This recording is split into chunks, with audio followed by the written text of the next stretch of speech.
Komisi Independen Pemilihan atau KIP Aceh menggelar peluncuran dan pelaksanaan kirap pemilu 2024. Kirap dalam rangka setahun menuju hari pemungutan suara dilakukan secara serentak di 7 kota di tanah air. Adapun 7 wilayah tempat peluncuran kirap pemilu 2024 yaitu Jakarta, Aceh, Batam, Pontianak, Pulau Morotai, Kupang dan Jayapura.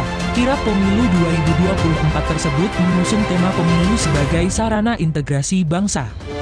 Aceh sebagai provinsi paling barat menjadi titik pertama penetapan kirap pemilu 2024 hingga nantinya akan berkumpul satu titik di Jakarta pada 28 November 2023, kata Ketua KIP Aceh, Syamsul Bahri, dalam sambutannya di halaman kantor KIP Aceh, Selasa 14 Februari 2023. Syamsul mengatakan, khusus Aceh nantinya kirap pemilu ini akan melewati 9 kabupaten atau kota, dan di setiap daerah yang disinggahi nantinya akan dibarengi dengan berbagai macam kegiatan sosialisasi dan kegiatan pemilih bagi masyarakat.